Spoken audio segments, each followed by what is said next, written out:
সাকিব ভাইকে চেয়েছি এবং আমরা পেয়েছি। প্রথমত আসলে একটা গল্প তৈরি হয়, সো এই গল্প তখন ডিমান্ড করে যে আসলে কে হলে ভালো হয়।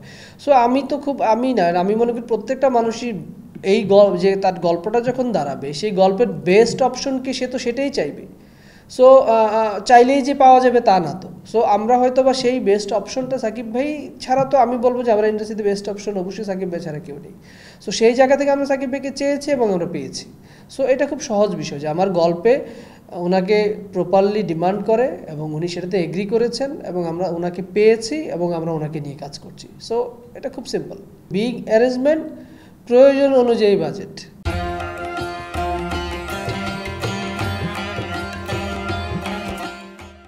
আমি সেটা বিশ্বাস করি যে বিগ অ্যারেঞ্জমেন্টের জন্য যেই বাজেটটা প্রয়োজন সেই অনুযায়ী বাজেট খরচ করা, এবং সেটার সাথে ডেফিনেটলি আমাদের মেগাস্টার শাকিব খান যখন আছেন সেটাকে একটা অন্য উচ্চতায় নিয়ে যাওয়া।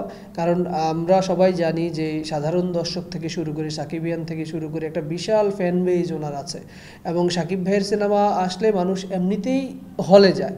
সো সেই জায়গায় আমরা চেষ্টা করব সেটার পাশাপাশি আমরা একটা সুন্দর গল্প, সুন্দর মেকিং এবং সব কিছু মিলে প্রত্যেকটা ডিপার্টমেন্টে যদি আমরা প্রপারলি প্রেজেন্ট করতে পারি তাহলে সেই যাওয়াটা মানে আরও দ্বিগুণ তিনগুণ হয়ে যাবে, মানুষ হলে যাওয়ার আগ্রহটা আরও তৈরি হবে।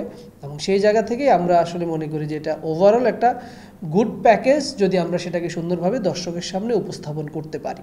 সাকিব ভাইকে আমি প্রথমত আমরা আমাদের গল্পটা শুনিয়েছি এবং গল্পটা শোনানোর পরে উনি গল্পটা প্রথম শুনেই উনি এটুকু বলেছে যে আমার মনে হয় এই কাজটা আমার করা উচিত, এই গল্পে সেই জিনিসটা আছে, এখানে সব কিছুই আছে, এটা প্রপার গল্প।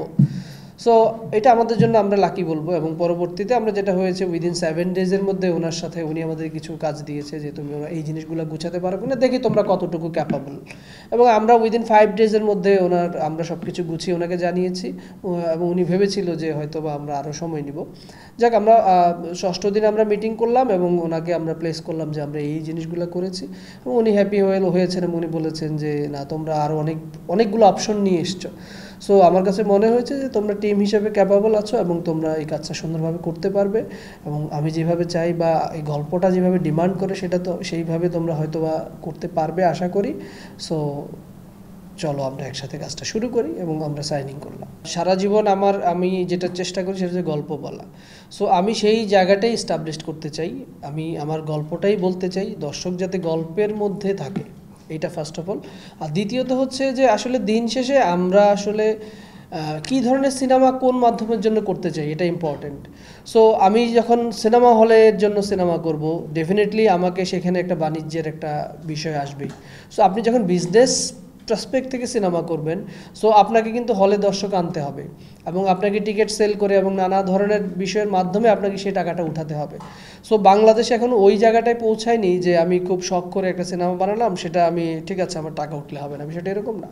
সো আমরা সেই জায়গা থেকে আমরা চেষ্টা করছি বা আমি চেষ্টা করছি আমার এমন একটা সিনেমা আমি করতে চাই যেটার কারণে দর্শক হলে যাবে, এবং সেইখান থেকে আমার প্রডিউসার যাতে সেখান থেকে কি বলবো যে একটা প্রফিটের জায়গায় থাকে, এবং সেইটা যখনই ইন্ডাস্ট্রি তখনই দাঁড়ায় যখন হচ্ছে আসলে ইন্ডাস্ট্রিতে এই প্রফিট মার্জিনটা তৈরি হয়।